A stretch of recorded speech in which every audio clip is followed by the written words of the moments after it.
The first one is this Mayan Zuko here. Really good art.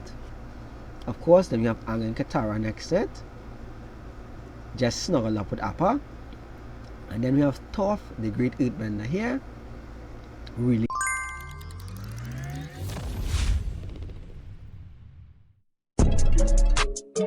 Let's go. Alright, so let's get into the secret layers to just break from the multicolored stuff, or the monocolored stuff rather.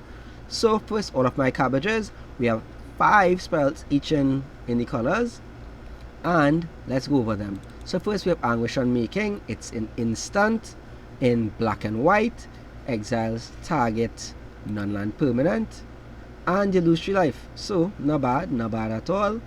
Then next we have Chain of Vapor, another instant, 1 mana blue. Of course, that's amazing cabbage pan art. Return target non-land permanent to its owner's hand. Then the opponent's control may sacrifice a land. If they do, that player may copy the spell. So sacrifice lands to just make your opponent's discard. Then we have Meltdown, is sorcery in red, 1 red and a colorless with X. Destroy X artifacts. Destroy or each artifact with converted mana cost X or less. Okay, see cabbages burning. Of course, we have Nature's Claim, the green one that destroys target artifact or enchantment and have its control again for life. And finally we have Putrefy, the black green one with this fly eating poor cabbage man cabbages, which allows you to destroy target artifact or creature. It can be regenerated, which is pretty good. And I believe the secret lair card in all of these avatar sets should be a Path of Ancestry that I'll bring up on screen here. Alright, so next let's go with A Lot to Learn. So A Lot to Learn, as you can see here, with our outline of all the 4 cards we find here. We'll go with Ponder first. Look at the top 3 cards of your library. It's a 1 mana sorcery with the monk art showing the 4 avatars. Look at the top 3 cards of your library, put them back in any order, then you may shuffle. That's nice, right? So it makes you stack. It wasn't worded properly, but allows you to stack it up on your deck and you shuffle the rest, right?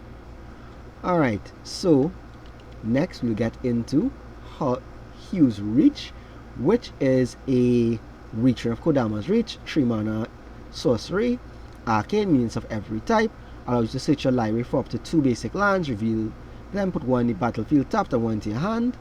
So pretty strong, pretty good green staple. Next you have another green one in form of Avatar Sanctuary, which is Cryptolith Rites Retrain, an enchantment that gives your creatures the ability to tap for 1 mana of any color. It turns everything into mana dogs, which is pretty good. Then we have Aang, Ascended Airbender. I don't know why I stuck so much, which is Sarah's Ascended, which again was a staple back in the day. Still pretty strong. A human monk, that's a 1/1 for 1 mana with lifelink. As long as you have 30 or more life, this creature gets 5/5 and gets flying. Again, you have 40 life, so this is pretty broken. And of course the amazing Aang art all around, pretty solid. So with that, we'll move on right out to the next set, which is Ember Islanders. So again, we'll see all the cards in this set here, all 5 of them. Then we'll move on to, firstly we have Thespian Stage, with all of the people who acted out Aang's story there. Looking nice. Thespian Stage is pay 2 mana, allow you to copy target land, except it keeps this ability and can tap for a colorless for free. Again, nice staple. Then besides Thespian Stage, we have Mask of Memory, a 2 mana artifact equipment. When creature deals summon damage to a player, you may draw 2 cards. If you do, discard a card. It equips for 1. And of course has that amazing blue mask art. Then we have Cursed Mirror, where we can see Zuko looking at himself. It's a 3 mana red artifact. That's 2 colors in a red. It can add red by tapping, and as it enters, you may have it become a copy of any creature on the battlefield until end of turn, except it has haste. So again, it's a clone, and it enters and it taps a mana as a mana dock any turn following. And that art isn't bad at all. We have Braid of Fire, an amazing staple with cumulative upkeep, add 1 red mana. That's the no effect, that's just the cost. So how cumulative upkeep works is that every turn it doubles, so whatever that cost is. This cost is adding a red mana. So during your upkeep it adds 1 red mana, then 2, then 3, and so forth. So back in the day that was a cost because there was something called mana burn. If there was mana you couldn't use, then you took damage equal to how much mana that was there. So that's why this was like that. When the rules changed, so there's no more mana burn, this became a quite powerful staple. And finally we have Absolute Accurate Actor, this big buff dude playing Toph, which is Phantasmal Images Retrain, which as it enters it becomes a copy of a creature on the battlefield, except it's an illusion, so that means when it gets targeted you have to sacrifice it. Pretty nice. It's 2 mana for it, so pretty solid card there. And we can just take a little glance at Toph's huge muscles there. Why they chose to make a man, it was just funny in the series. And with that we'll move on. We have 2 more left, so we have everything changed here. Again we see everything on screen there, all the cards involved. And we will start with the first card, which is Torment of Hailfire, which, and I'm telling you, one of the most expensive cards for EDH, and this art looks amazing in this borderless treatment. So it is double black and X phase sorcery, where you repeat the following process X times. Each opponent loses 3 life unless they sacrifice a non-land permanent or they discard a card. So how this works is you create big mana, put like 15 to X, and then watch everybody just die, because if you can't pay it, you lose 3 life. It keeps repeating and you burn the whole table. Amazing. Then we have Lightning Bolt here with this amazing art. 1 mana red, do 3 damage, instant, classic. But this art of Azula, lightning bending, is spectacular. Then of course we have Dramatic Entrance with Boomy, a 5 mana instant that allows you to put any green creature from your hand onto the battlefield.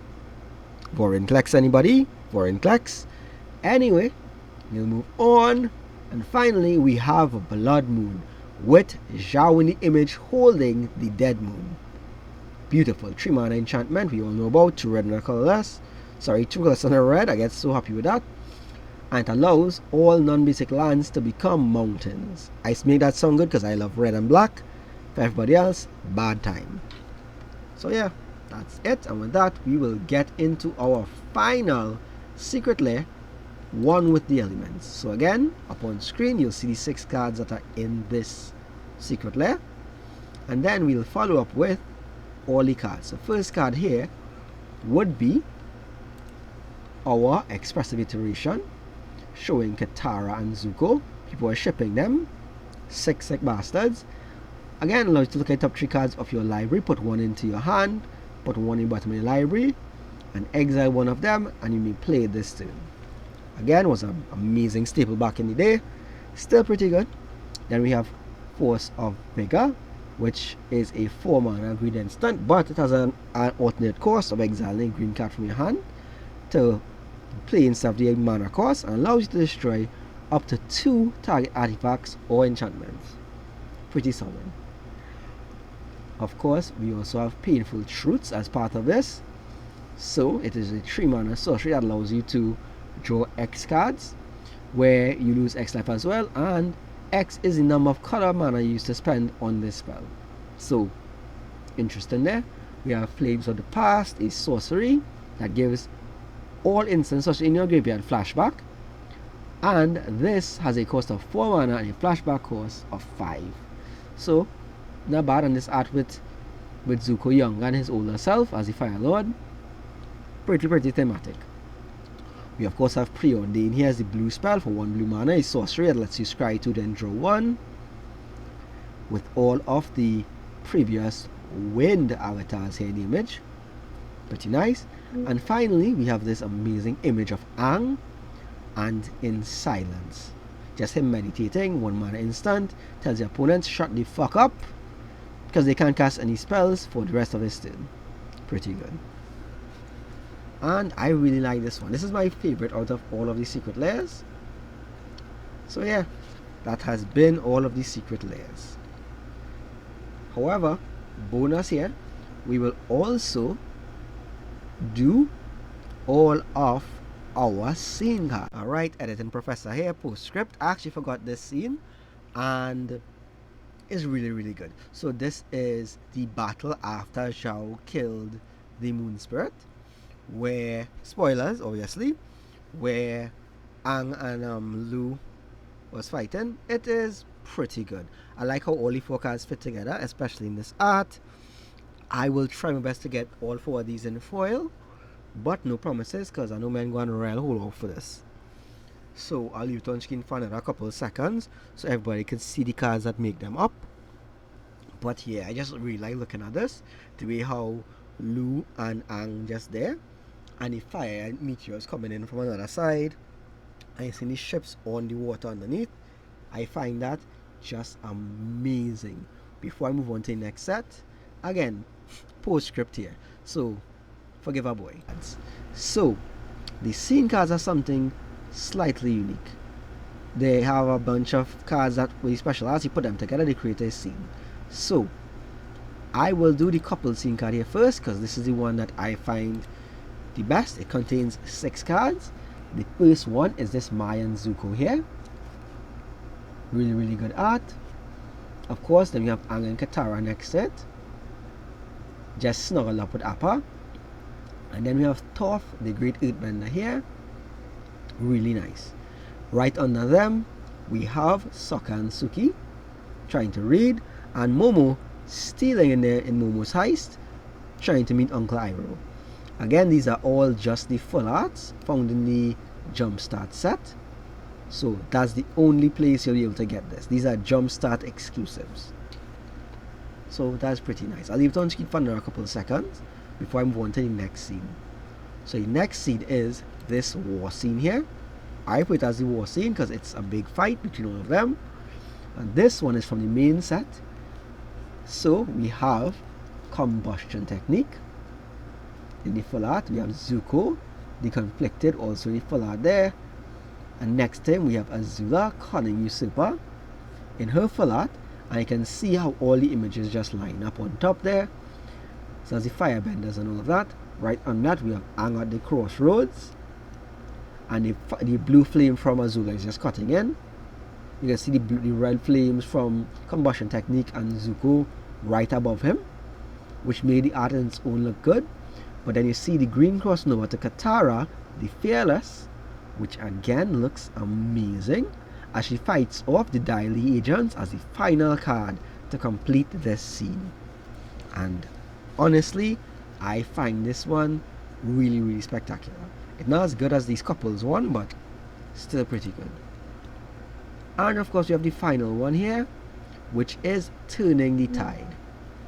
And Turning the Tide is again one of the Jumpstart ones, where you have Appa the Vigilant, well, Valiant, sorry, we have Katara's Reversal, Fire Nation Turret, the Sandstorm Benders, Sokka's Charge, and Earth Shaper, or Earth Shape, right? And it is just that aerial scene with Appa and Katara jumping off of him, fighting off and blocking the Fire Nation turret shooting off, while the Sandbenders just back up Sokka here, where he's wearing his traditional armor. Pretty good. Again, this is some iconic scenes from the show, and these are just rares, so won't be the hardest things to come across. And I really like it. It's pretty good. Part of a collection would look amazing. And that should be it there for us. I hope you all enjoyed, and see you all in the next one. I'll be doing the artifacts as the next video, so if you're interested in that, stay tuned, have fun. I hope you all enjoying the sets and the previews, and bye.